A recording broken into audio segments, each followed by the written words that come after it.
চলুন আজকে গ্র্যান্ড সুলতান ঘুরে আসি। অনেকে জানতে চায় গ্র্যান্ড সুলতান আসলে এত উঠতি কেন কেন সেটা আজকে বলবো।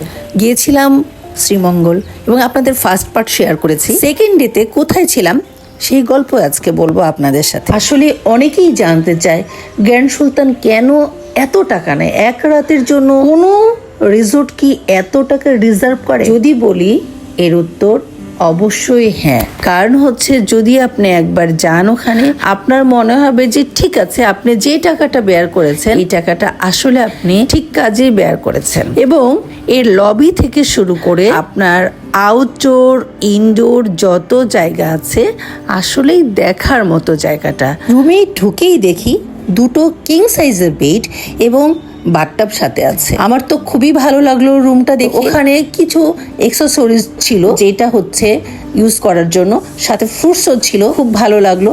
রুম থেকে বাহিরে যখন যাব, লবিতে বসে আপনি রিফ্রেশ হওয়ার জন্য ওখানে অনেক সময় কাটাতে পারবেন। লবির বাহিরে যখন যাবেন, আশপাশটা যখন ঘুরে দেখবেন, আপনার মনটা এমনিতেই ভালো হয়ে যাবে।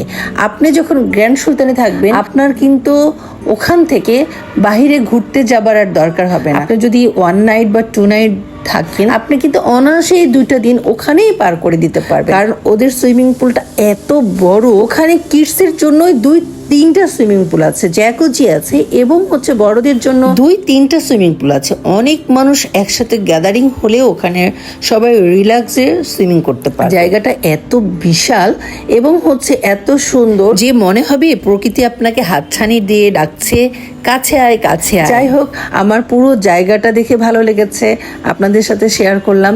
যেহেতু ব্রেকফাস্টটা কমপ্লিমেন্টারির মধ্যে ছিল, ব্রেকফাস্টটা সেরে আমাদের হাতে খুব বেশি সময় ছিল না। ব্রেকফাস্টটা সেরে আমাদের হাতে 2 ঘন্টার মতো সময় ছিল। এই 2 ঘন্টার সময় আমার বাচ্চারা একটু প্লে গ্রাউন্ডে ছিল। প্লে জোন থেকে আমার বাচ্চারা সুইমিং এর জন্য সুইমিং করবে।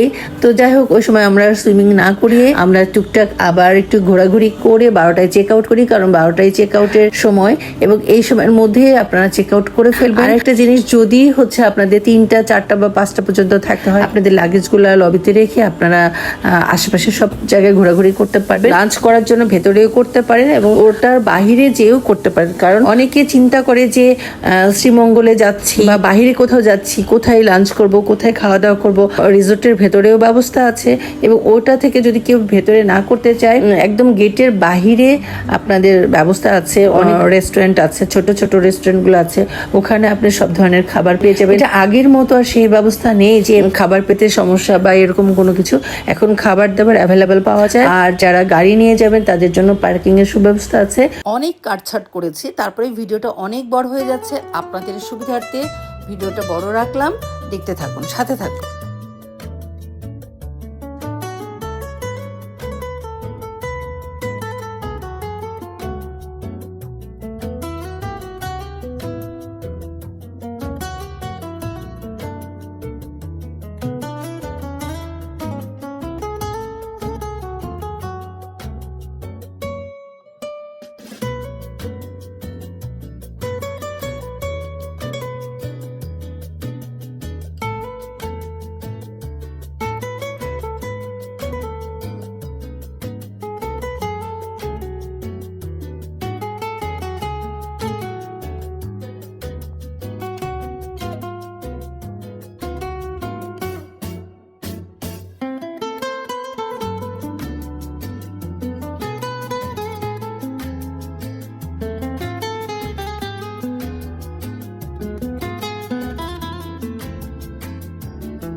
ভালো থাকবেন। এ পর্যন্তই, আবার নেক্সট কোনো দিন আসবো অন্য কোনো গল্প নিয়ে।